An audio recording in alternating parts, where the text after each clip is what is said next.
SiDEBAR episode 94, part 2 with Adam Hughes.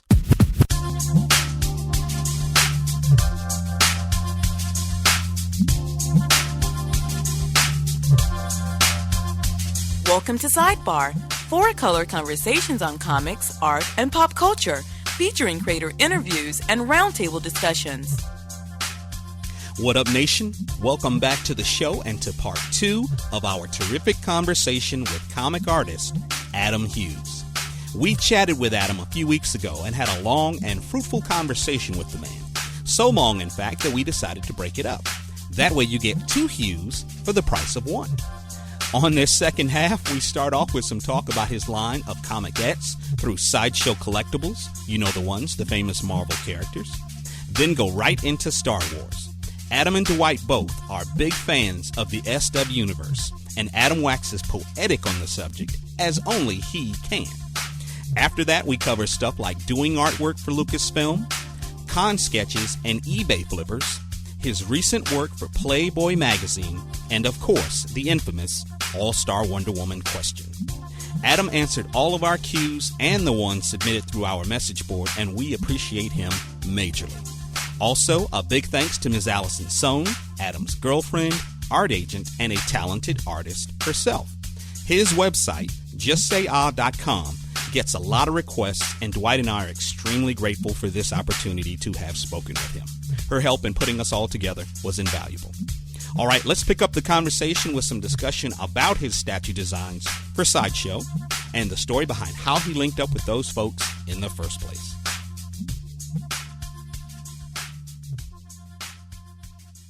Adam, how did you start doing the designs for Sideshow Collectibles, and has it been fun for you to see your stuff recreated as 3D objects that you can hold in your hands?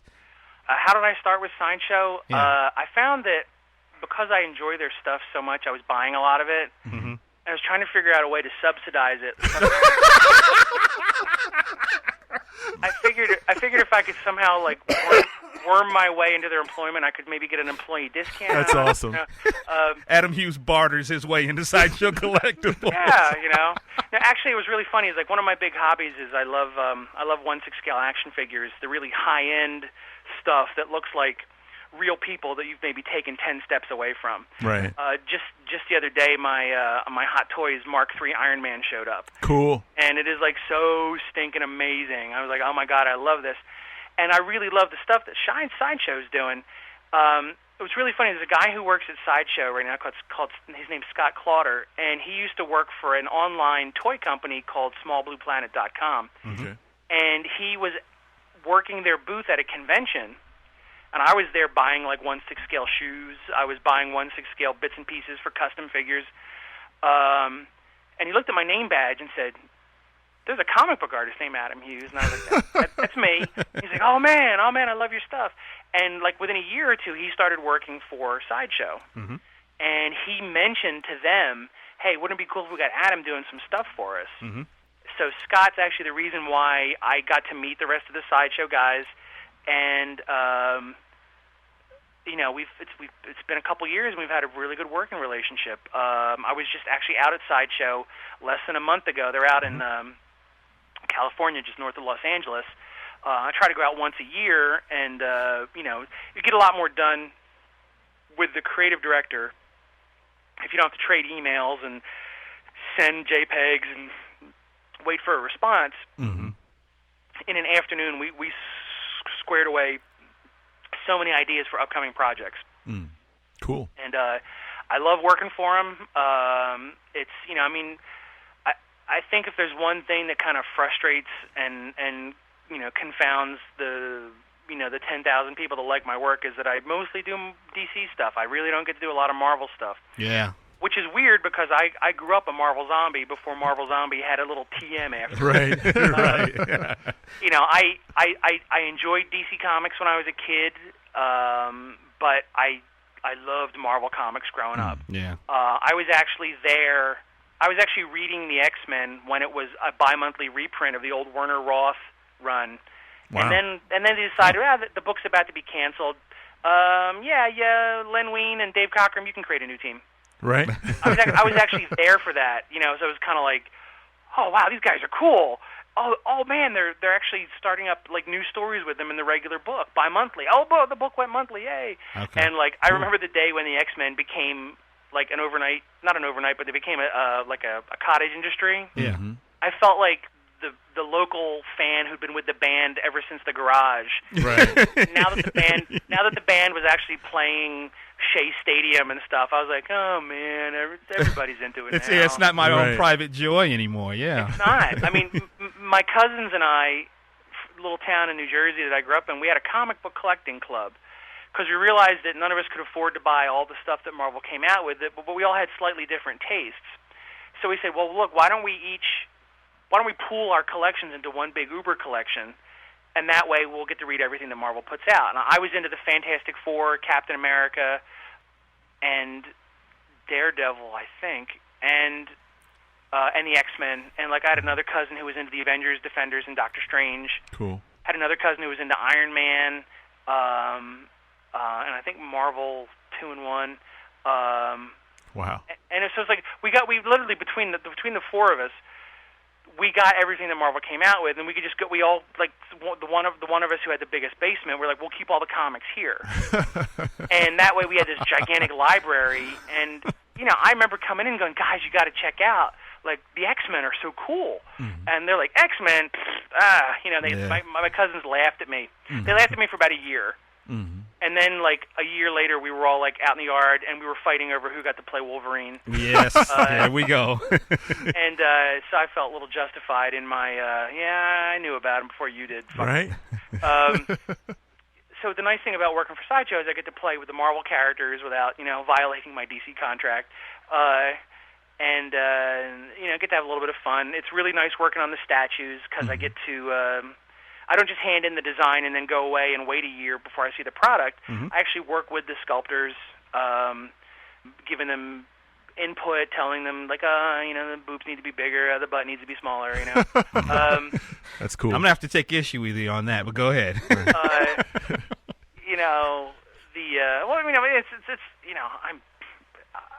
not saying that I don't like a nice heart-shaped ass, but it's like when they give them like this J-Lo trunk, and I'm like, no, I don't draw that, Right.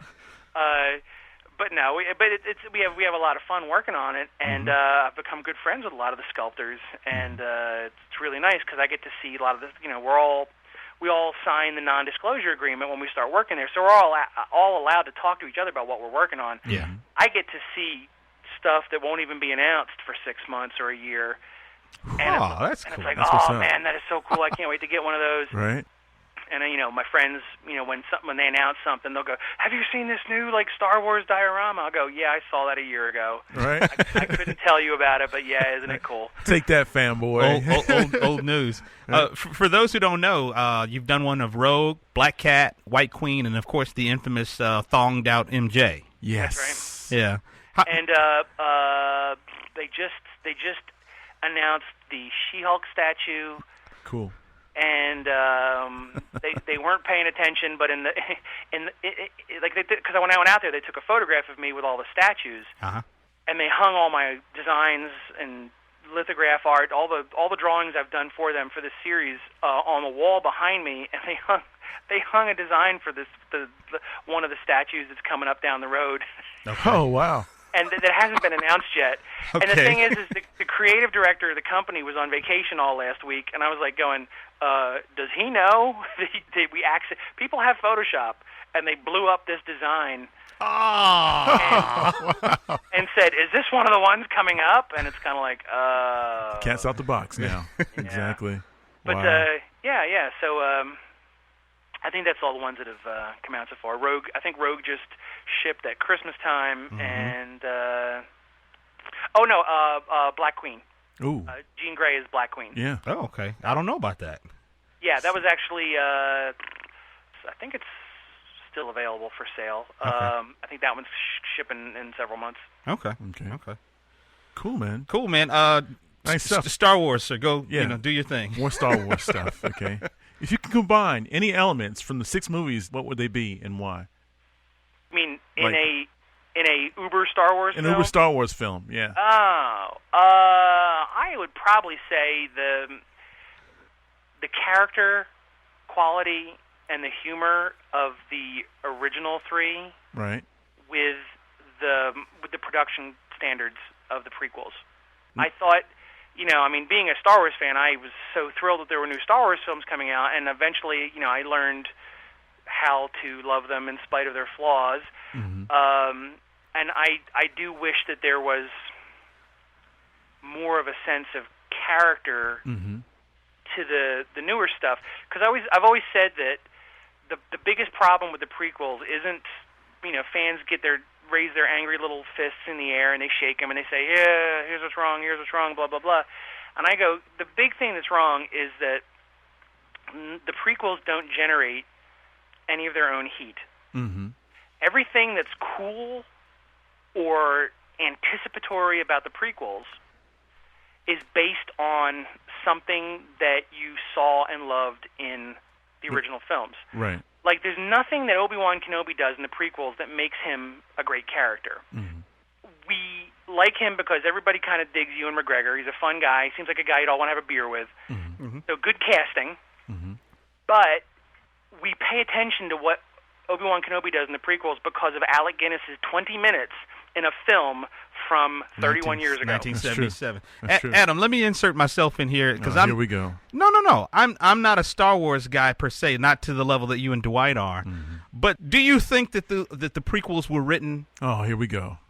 prior to the original three back 30 years ago? Because I say BS. I say he wrote the first two, or he wrote the first one even, and then all the others he was like, oh well, let me continue this thing. That's not right. I think that in one of Lucas's infamous, yellow lined notepads, mm-hmm. that the elements of the prequels were in place back when he wrote his first original draft. There's a book that came out a couple years ago called The Making of Star Wars. Mm-hmm. I read that book cover to cover. I thought it was a brilliant approach. When they came out and said, hey, you know what? Every Star Wars film has had a making of book except the first one. Mm. And what was really interesting was the guy that wrote it went to Steve Sansweet, who is the greatest Star Wars fan ever. Right. And Steve works at Lucasfilm and knows everything. And he went to Steve and said, hey, wasn't back in the 70s, the guy who was in charge of licensing at Lucasfilm, a guy named Charlie Lippincott, he said, wasn't Charlie Lippincott working on a making of Star Wars book during the production of the first film? Mm. And Steve said, yeah. And he says, well, I'm working on this making of book. Is there any of that material still left around that can help me along the way? And he says, why don't you go down to the Lucasfilm archives and see what they got? Mm. And I think the writer of the book was J.W. Rinsler. And he went down to the archives and said, do you have any of the, and I'm picturing the archives looking like the vault of, looking like the warehouse from the end of Raiders. And apparently he went down there and they said, yeah, and they pulled out 4 long legal boxes of stuff. Mm. And what it was hundreds of photos that nobody had ever seen, locked in a box for 30 years. Wow. All these interviews on tape with Lucas, Harrison Ford, Mark Hamill, Alec Guinness. And he wrote this book not from okay, here's a making of book about something that happened 30 years ago. He wrote this book as if it came out in 1977. There was no mention of Empire Strikes Back, about sequels, Excellent. and the book just covers everything, including one of the things that I've always wondered, which is how the hell did Lucas end up owning this? Because 20th Century Fox did not start off by saying, yeah, you can keep the rights. Right. But one of the things that the book does brilliantly is it shows what Star Wars was in its original iteration, and it shows every different version of the screenplay, what changed, what was added, listed the people that Lucas got his ideas from. Like he would one of the last versions of the Star Wars script, Lucas, who is admittedly the king of bad dialogue, showed his screenplay to 6 friends who were screenwriters. 2 of them was the couple that went on to write Indiana Jones and the Temple of Doom. And said, could you help me spice up the dialogue? And they actually gave examples of Lucas's dialogue and then what the other people wrote. And no. the stuff that everybody remembers. Right. Here's an element that I would have loved to have brought to the prequels that were in the original was quotable lines. Right. We all spent the years from 1977 through 1983 going, would you know, somebody get this big walking carpet out of my way, right. or don't get cocky, kid. Or I got a bad feeling about this. You know, and there's nothing in the new movies that's quotable, right? Unless you're actually mocking the prequels. Right. One of my favorite mockable lines is Yoda, who used to be the repository of wisdom for the Star Wars trilogy. When Yoda says in I think Revenge of the Sith, he goes, "Difficult to see the dark side is." I went, something dark is hard to see. Wow, this is why you get paid the big bucks. Right. And this signified the fall of the Jedi with that bit of wisdom, you know. Yeah, and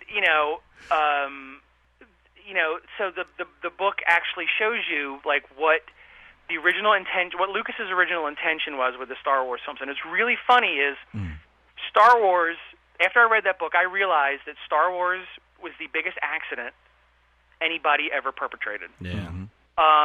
Lucas, the reason why he goes back and changes the films every time there's a new DVD version, but he's infamously unhappy. When you read what he wanted to pull off, his original ideas were so much more like the prequels. So much more Flash Gordon, so much. One of the things we loved about the original Star Wars was that it felt like a real universe because half the stuff in the film was war surplus or junk they found in dumpsters. It had a very lived-in feel. Lucas, when you're dreaming on paper, and ideas don't cost anything, Lucas was like, oh, we're going to have this, we're going to have that. And all these elements proceeded to, like the fact that he was creating like technology that hadn't existed, or at least combining a bunch of different things into Industrial Light and Magic to go, look, fast spaceships, we can make this work. Exactly. If we just take these 10 different things that other people do and come up with an assembly line, process. He was beaten down by so many things, the studio cutting money on him, practical effects, something as simple as a remote-controlled R2-D2 being able to work. So many things couldn't work, and he got to the end, and he was like, I got to put this all together and make it work. And it all ended up accidentally being this thing that Lucas wasn't really intending to do, but it ended up being accidentally brilliant. Yeah. I do feel like now that the prequels are out that Return of the Jedi has more in common with the prequels than it does with Star Wars and Empire. I think The Empire Strikes Back was the second greatest accident that ever happened. Okay. Because I think that because Lucas was busy, buying the land for Skywalker Ranch and building and creating all this stuff, he waived a lot of his creative responsibilities to Irvin Kershner, who was one of Lucas's teachers. He gave the writing over to Lawrence Kasdan, who had impressed all of them with his screenplay for Continental Divide. And Kasdan went on to write Raiders of the Lost Ark and Return of the Jedi. But, I mean, one of the things about Star Wars is, like, all my friends, when Phantom Menace came out, they all rebelled against Star Wars. Star Wars fucking sucks. Oh, my God, George Lucas crawled into my bedroom and... Killed my dog or something? And took kidnapped my childhood and took some money off my dresser. That's how all my friends acted. Yeah. Now, I treat that's like sports fans who hate their team if they don't win the Super Bowl. Right. And I was like, all right, I'm still a big Star Wars fan. Why aren't the prequels as good as the originals? I mean, from a production point of view, they're amazing. Yeah, they're fantastic. Why aren't they? And I've done, and this isn't the place for it, but I've done so much research. I don't just sit there and go, yeah, George Lucas is fucking crazy. That's the answer. Back to Halo. I actually go, well, no, wait a minute. He can't be that crazy because he runs 5 companies. Exactly. And he's successful. So I did a lot of research. I did a lot of reading, and I came up with a couple of theories that explain why the prequels are the way they are. It's not an excuse. Okay. Every time I try to lay it on friends, they go, that's no fucking excuse. And I go, well, I'm not trying to make excuses. Well, let's hear it. Go ahead. No, it requires literally 25 minutes and a pitcher of margaritas. We'll have the margaritas. We have a little bit more time, though, to divulge to this, to give to this, rather. So that's cool. But it's funny because I was talking to 2 professors from the University of Indianapolis. One of them was an art teacher. The other one worked in the film department. We were just having some drinks one night at a restaurant. And I said, yeah, I got this theory, but it takes too long. And they said, well, let's order a pitcher of margaritas. And I was like, okay. And they loosened my tongue, and I gave them the whole boring spiel. Uh-huh. And when they were done, because my theory involves charts, and there's algebra at one point. Oh God! It proves it all mathematically. And when they were done, the guy who was the professor in the film department said, "Would you like to publish that?" And I was like, "Publish what?" He goes, "That is a very interesting piece of film dissertation. Would you like to publish?" Because I had I could cite all of my examples, and he said that makes perfect sense. And I've kept this theory with me ever since 2002. And every time a new piece of the puzzle comes out, like this Making of Star Wars book, I go, all right, I'm going to read this as a Star Wars fan, but as a guy who tried to come up with a reason to explain why, does this book punch a hole in any of my theories? And it didn't. It actually backed up 3 of them and helped me create an additional addendum theory. Cool. Way to go, Adam. And it was and the thing is, it doesn't make it better, but it makes me go, okay, fine. One of the things, I'll never badmouth George Lucas, either online or in person or whatever, because I'll go, look, I was 10 years old when Star Wars came out. I was the only child, raised a broken home, so it was just me and Star Trek reruns and my comics. And I drew all the time, and Star Wars came out, and I drew. And when I got to high school, and I sort of discovered the girls did not, in fact, have cooties, I kind of got out of comics for a little while. I really started to drift away from the fantasy stuff that I was in as a kid. I stopped playing with toys, but I never stopped drawing Star Wars. And Star Wars, no matter what Lucas does, no matter how many Jar Jar Binkses, no matter how many retro continuity things he does, he jump-started so many imaginations back in 1977 and 1980 and 1983. This is true. Short of actually, giving your daughter a roofie and date raping her, Lucas really can't commit any crimes that I'll sit there and go, yeah, you're a fucker, I hate you now. Right. That's true. Because I just want to thank the guy and go, I am a creative individual. I have a really wacky, interesting life with a lot of creative freedom.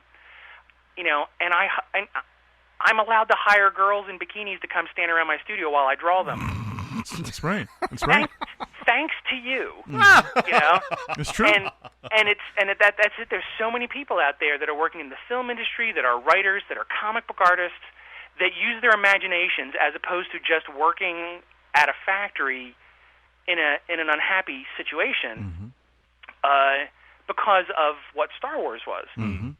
And so that's what made me go, okay, let me figure it out. And I figured it out, and it makes me okay. I can sit and watch one of the prequels, and I still would have liked, the prequels to have had the impact of the original films. There's nothing in the prequels that hits the way "No, Luke, I am your father" punched you in the gut the first time you heard that. That's true. But, it's all said and done. Everybody's career seemed to survive it. And,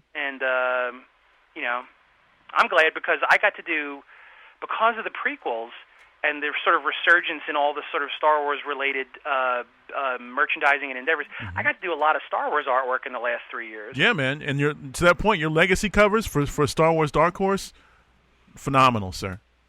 What's funny about those covers was they asked me to do it. They said, "Do you want to do some Star Wars covers?" And I was like, this is before my exclusive contract for DC was kicking in.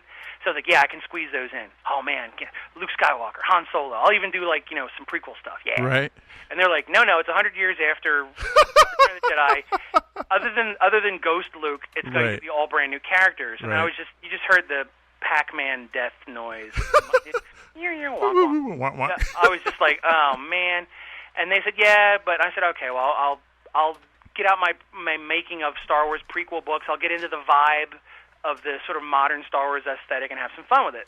Right. The thing about being a professional illustrator is you take the assignment and you do what you can with it. Right. And the Dark Horse guys are like, okay, we want at least 3 covers, three of the brand new characters on each of the 6 covers, but we don't want the sort of Drew Struzan movie poster montage. He says, that's been done to death. And I said, well, the reason why it's been done to death is because it works. Right. Awesome. That's how you combine a bunch of different elements into a dramatic package. Mm-hmm. And they said, yeah, but we don't want that. Come up with something else. So I was like, crap. Right. And what I thought was, well, the first time, when the prequels came out, the first time we saw all of, like, what does Obi-Wan Kenobi look like in the next movie? Mm-hmm. First thing we see is a photograph of Ewan McGregor in his new movie costume standing in front of a gray photographer's backdrop. Mm-hmm. So I said, all right, well, people are sort of now trained to go that if I see a Star Wars character standing in front of that gray photographer's backdrop, that it's Star Wars. It's official. Mm-hmm. I said, why don't we do 6 covers where it's almost like it's a costume photo call for the new characters. Mm-hmm. And they're just going to be standing there posing for photos that will eventually go on lunchboxes or on magazine covers. Mm-hmm. And Dark Horse said, okay, and Lucasfilm actually liked the idea. Cool. And, I felt like I was cheating because I wasn't drawing any backgrounds. Right. But it did kind of work because, that to me is the secret to doing either a novel or a comic or something based off of a different medium. And it's sort of like the Lord of the Rings in reverse if you're making a movie out of a popular book. Mm-hmm. You got to put something in there that grounds it? Not grounds it. It's what I prefer. I prefer to refer to it as an airlock procedure. Okay. It gets people from one environment to another without a jarring experience. Gotcha. Yeah. So if you can do something that actually makes people go, oh yeah, that feels just like boom, Mm-hmm. then they'll follow you anywhere. Mm-hmm. If you open up a Star Wars comic and it doesn't look or feel like one of the Star Wars movies, Mm-hmm. you're fighting an uphill battle. So that's what I mean by the airlock procedure, and that's what the legacy covers were an attempt at. Mm-hmm. Adam, let me ask you this, man. As far as Lucas is concerned, and we wanted to ask a couple of questions about artwork and original artwork and collecting, and then I asked you about your Playboy experience, and then of course the infamous All-Star question. But as far as working for Lucasfilm, our understanding is, and you can corroborate this for us, is that when artists do things for them, Lucas contractually has first dibs on purchasing the original artwork? Yeah, that's correct. Okay. That's interesting. That's awesome. Yes, sir. He's the man. I mean, he's a master merchandiser. He Well, the original art thing, if you actually go and visit Skywalker Ranch or the Lucasfilm facilities at the Presidio, yes, there are tons of original art hanging on the walls. Mm-hmm. The people that work there, the janitors, everybody that works there looks at original art no matter where they go. God. It's like I went to the get a soda. I've been there a couple times, and I went to get a soda because I was having a sort of a casual meeting in somebody's office. And they said, "Yeah, down the end of the hall, there's a little break area." I went in there. There was a Drew Struzan painting hanging by the. And I was like, "Oh my God!" What's really funny is they keep a really good track of where all the artwork is. Surely do. And they were like I've done a bunch of pieces, and I think half of them have been bought. Okay. By the Lucasfilm people. Okay. Mm-hmm. Okay. And when you go there, if you're talking to the woman who's in charge of the art purchases, she goes, "Do you want to go see your artwork?"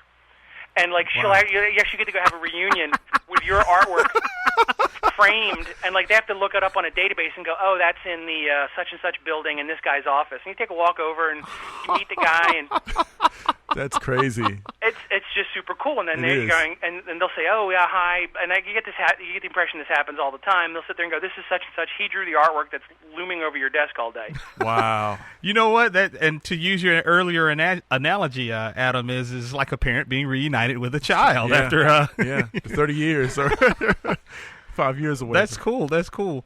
Adam, at some point along the way, fans, really begin to salivate for your originals and for your commissions and your sketches and stuff. And I mean salivate with a capital S. Yeah. When did you realize that the fervor was happening, and how has it affected how you do your job and how do you handle that? How do you deal with it? Heroes Con being an example. Well, every con really, yeah.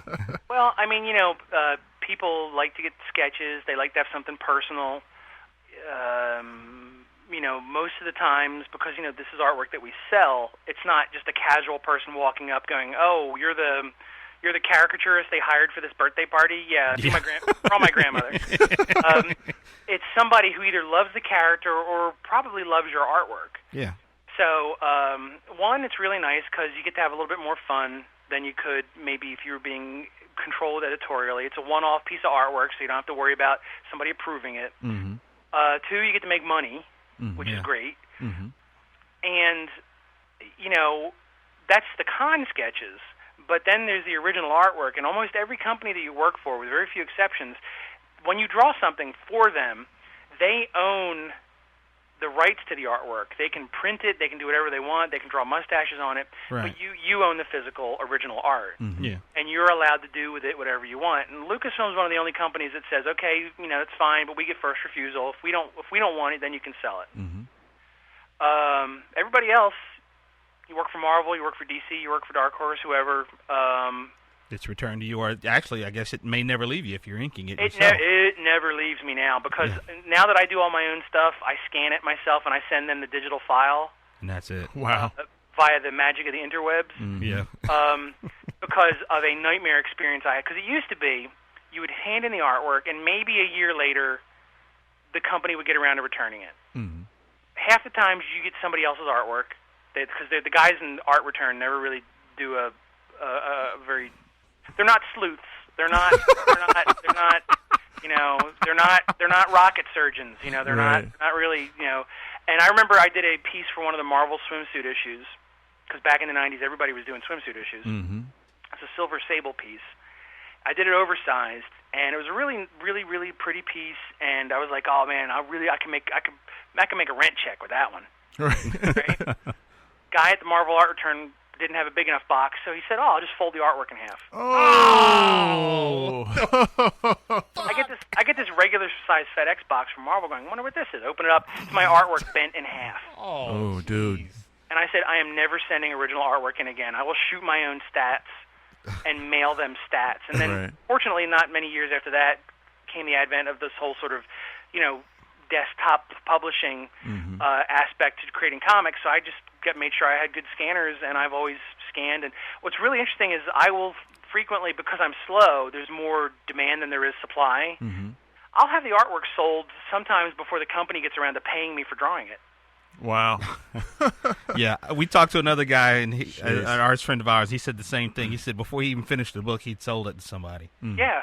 So, Atomic 99, the guy who had a couple questions earlier, he asked, he says, does personalizing a convention sketch like to Sarah or to Tom, does that deter the eBay flippers? And then I'll add on to that is does eBay flipping bug you sometimes? eBay flipping bugs me when that's the intent of the person to get the sketch. Yeah. Right. Okay. Right. It sucks because what they're doing is they're taking a biscuit out of somebody else's mouth. Yeah. Somebody else at that convention lined up, got to my table, got on the sketch list, and they probably wanted a sketch to go home with. And somebody else got a sketch that they went home and turned it around and got way more money than I charged because I undercharge. I don't charge as much as people say I should charge for my sketches. Okay. And it sucks when you go, you do a sketch on a Saturday, you go home, and it's on eBay Sunday night. Yeah. That's a little douchey is my favorite word to call it now. Oh, it reeks of vinegar and water. It sucks to high heaven. Now, the thing is, that doesn't mean that, 6 months down the road, it sucks if the person does that, because that's the nature of collecting. Yeah. We all live in one way or another our own little submarines. There's only a finite amount of space. Mm-hmm. Or you need to have, little Timmy with some braces. Mm-hmm. I gotta liquidate some artwork here so that I can pay for my son's, Braces. New mouth. Right. So we'll see a piece pop up on eBay from time to time, and we'll go, I did that 5 years ago. Mm-hmm. The nice thing is we know who the flippers are, and what's really nice is, like I said, I've got 10,000 amazing fans. I make a lot of friends with these fans. They'll let you know. They'll sit there and go, that third guy on the list, he's a flipper. He's not getting that to keep. Wow. And you start to learn, and then the flippers hire proxies to go up, and it becomes literally like a 1950s Cloak and Dagger spy movie. Yeah, I was gonna say I've heard of people doing that. It's That's insane. Those are wow. That's insane. So it's but the funny thing is back when I used to really, really, really undercharge, it happened a lot, and then that inspired me to raise my prices. Mm-hmm. that deterred some of the flippers. And I haven't seen. It's been a while since I've seen a sketch get flipped instantly. Right. We know, and also I think the flippers avoid me because they know that Allison, my girlfriend, who sells my art for me, is a watchdog, and that they know that any guy standing to the left of them or to the right of them could narc on them and say, that guy's a flipper. Don't do his sketch. So we've got it taken care of, and it's not because we're trying to be dicks. They sit there and say, well, I stood in line just like everybody else. I have a right to get a sketch. And it's like, yeah, but you're not getting this sketch because you're flipping it and you're making a profit. Yeah. You can't sit there and say that it's your right because you're not buying the same thing everybody else is buying. You're buying a profit margin. The guy next to you is buying a memory. There we go. That's profound. That's it. But, we do have every once in a while we'll sell a big piece of artwork to somebody, and we'll tell them, look, here's the deal. This is our price. If you ever want to sell this piece, you have to offer it to us first at the price that you paid for it. Like if you're worried about, like if you need to raise money for Timmy's braces, come back to us and we'll buy the artwork back off of you, and you can pay the braces again. Wow. And 99% of the time people go, yeah, cool, that's a cool deal, because they want to keep the art. Right. It sort of weeds out the people who are going to, who are interested in the profit. Right. Wow. Two more questions, Adam, and you're out of here, sir. You're a free man. And we appreciate your time, buddy. Definitely, man. I mean, this has been way more than we very gracious, anticipated. Very gracious, man. Yeah, I'm changing out tape over here like crazy, but it's all good. Feel free to edit the Star Wars section of our program down. That might be its own chapter. I think we might actually just do that as its own thing. Dwight won't be happy if we edit too much of the Star Wars stuff, so I'm just going to tell you that now. But no, but as far as your Playboy work goes, we saw the image, the pink image of the girl in front of a webcam, I guess, which is something that you did recently for them. And just wanted to ask you, how has it been working for Playboy, and are you intimidated to follow guys like Dean Yeagle and Jack Cole and Don DeCarlo down the hallowed halls of Playboy? Patrick Nagel? Yeah. It would be if I wasn't like so wearied by all like the new house junk and the All-Star Wonder Woman burden and like if I had time to think about it, I'd probably be freaked out. Okay. It's just another assignment. When I got down to doing it, it was just like doing a cover, but there wasn't anything on the boobs. So now that being said, that was a big deal for me because that was on my bucket list from an early age. Yeah. Long before there were bucket lists. I was like, I would love to have an illustration in Playboy magazine, and I would love to have an illustration in the New Yorker. Because comic book artists, for as much as we feel good about ourselves, are kind of looked down upon a little bit by the regular commercial art industry. Yeah, sure. And it's always seemed like Playboy and the New Yorker seemed to be the last bastion of American illustration. Right. There were other than magazines that are just about American illustration. Here were periodicals that actually didn't just use photos; they used art. And I just always wanted to do that. And Playboy actually found me because of my DeviantArt page. Oh. And it was like I get a note one day, and it's from and it's tough to go through the notes because when you're I get like 150 a day. And half of them are all asking the same thing. Why you use a mouse? It's like, Okay. All right, I feel like an idiot now. Thanks, Adam. Well, no, it's because I was able, like the thing is, here's the thing though, is I answer the question, and anybody that listens to the podcast gets the answer. Yeah. Somebody that asks me in a note, they can't read that. Right. So it's kind of like answering the same question. Like it's like 1,000 people come up to you at a convention and they all ask the same question. You want to just stand up on the table and go, raise a hand. Everybody's going to ask me the mouse question. Everybody raises their hand. And go, here's how I use the mouse, and then they can all go home. It's like a press junket. Exactly. And so like the notes on DeviantArt are really hard to go through because it's people asking for drawings, people asking to look at their galleries. And like to look at somebody's gallery and to write a critique could take like 20 minutes. Okay. I could look at their gallery and go, yeah, it looks nice. Or I could sit there and go, here's what I think of your artwork, good and bad, blah, blah, blah, because I would want a critique. I wouldn't just want somebody to go, yeah, your art looks nice. I go, well, no, what do I need to fix to make it better? Right. I get 50 of those a day. Wow. That could be my full-time job. If somebody paid me like $50 per critique, I'd quit comics and just do critiques on my notes, like in DeviantArt. But it's not. It's a courtesy, and I just had to tell people I can't. And if I do it for you, then I should do it for the other 49 people today. Mm-hmm. And for the 50 I missed yesterday. Right. But anyways, I get a note that says from Playboy magazine, and I went, sounds like spam. Right. And the guy said, hi, I'm the art director for Playboy magazine, blah, blah, blah. We'd like you to do some stuff for us. So I went and Googled the guy, and he, in fact, was the art director for Playboy. So I was like, oh, this is legit. Right. And, they said, we want you to do an article illustration. And I said, bingo, bucket list. Right. Wow. Scratch that off. Sweet. One step closer to the grave. Okay. Well, don't say that now. Right. I still haven't eaten a meatball sub on top of the Eiffel Tower. So But it was fun, and it was really interesting because they gave me the article and said, well, what would you draw? And I said, a girl flashing herself to a webcam but being shocked at people looking at her through her window. Yeah. Because the whole gist of the article was people are willing to say and do things online that they would be mortified to do in public. Mm-hmm. Right. And I thought it sort of detailed the article fairly well. Yeah. And I got to admit, though, it felt weird to draw a naked girl. Mm-hmm. I draw clothed women all the time. They might be scantily clad or wearing unstable molecules. They might have portholes of cleavage. But I was actually sitting there coloring it, going, how do I color a nipple? I don't think. And I was working on that piece, going, I've never colored a nipple before. Right. Is the areola lighter than the nipple? I don't know. It was. I had to go find some reference, and speaking of the interwebs. Right. Oh yeah. But it was fun, and I guess they wanted me to do a few more, but I haven't heard back from them since I handed that assignment in, so who knows? But it was really cool, and felt like I was allowed to play in a exclusive clubhouse or sandbox that I was not allowed into earlier. Yeah, Hugh Hefner's Paradise. Welcome. Yeah. I will email Playboy myself and say, more Adam Hughes in Playboy. Seriously. That was cool. Yeah. As we wrap up with you, buddy, the very last question is, of course, the All-Star question. How are things coming with All-Star Wonder Woman, and what's your progress on it? Black president. Isn't that weird?